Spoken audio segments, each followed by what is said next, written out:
Assalamualaikum warahmatullahi wabarakatuh.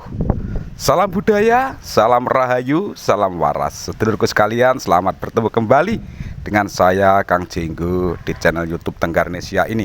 Kali ini kita akan mengupas kembali tentang bagaimana ilmu makrifat Jawa. Yang kali ini kita mengupasnya tentang keutamaan dan pantangannya serta tempat memberi wejangan ilmu makrifat Jawa ini. Nah, dan ingat sedulurku sekalian, ini semua bersumber dari induknya, yakni Serat Wirid Hidayat Jati, karya dari Raden Ngabei Ronggowarsito. Nah, dan juga silsilah ajaran makrifat Jawa yang ditulis oleh Agus Wahyudi. Ini sudah tinggal saya bacakan karena ini sudah dikaji, sudah didiskusikan barangkali demikian ya. Ini tinggal saya bacakan. Sedulurku sekalian, sebelumnya panjenengan saya mohon untuk memberikan dukungan terhadap channel ini dengan menekan tombol subscribe.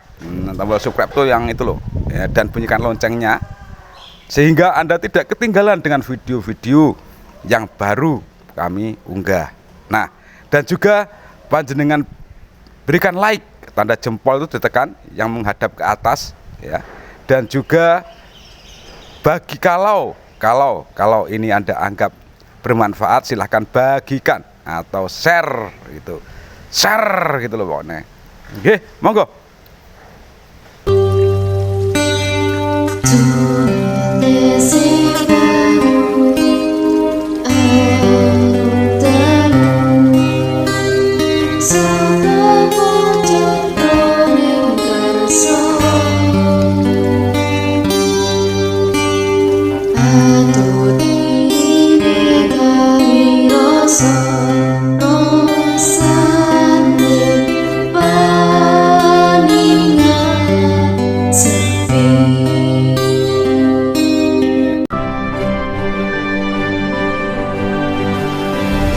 Condro Wan Kartiko Haneksen.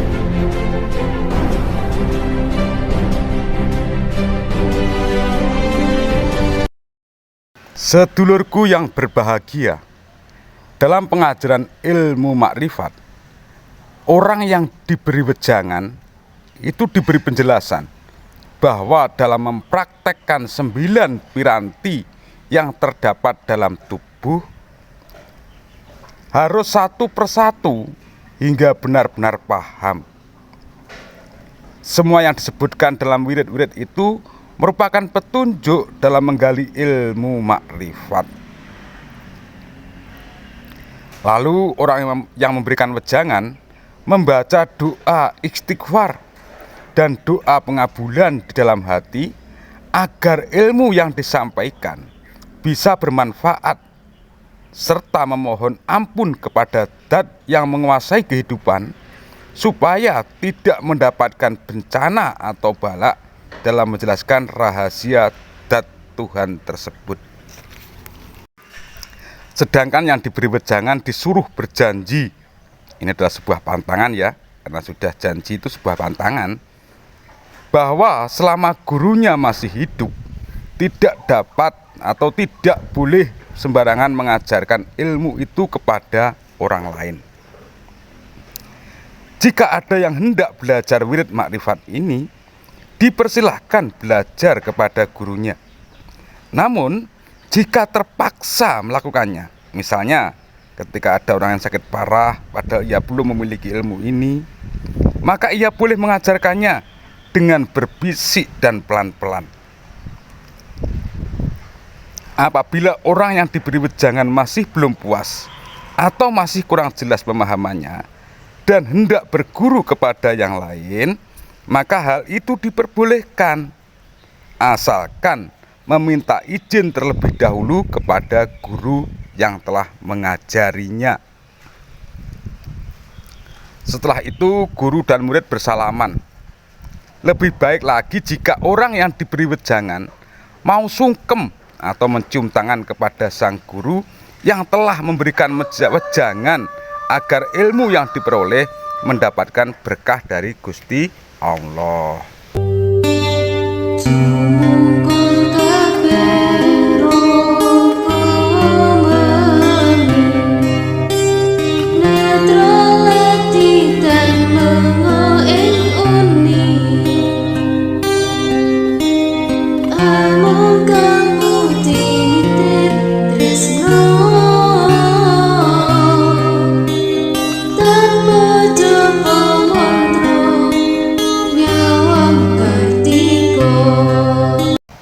tadi adalah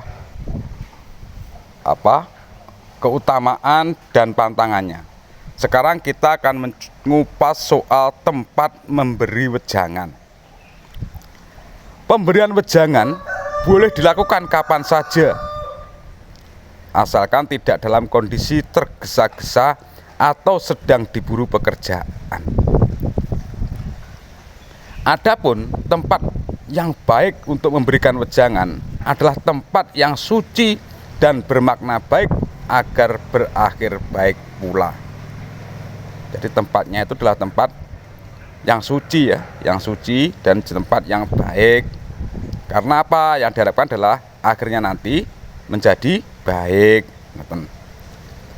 Pemberian wejangan lebih utama jika dilakukan di tempat-tempat yang bisa dipakai untuk melakukan sembahyang, seperti musola, masjid, langgar.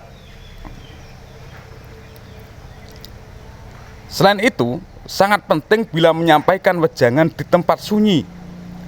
Pengajaran ini akan lebih utama jika disampaikan di tempat-tempat yang tinggi derajatnya ya, yang tempat yang tinggi, atau di masjid sesuai dengan nama dan tempatnya, yaitu tempat yang tinggi dan suci sesuai dengan ilmu yang diajarkan.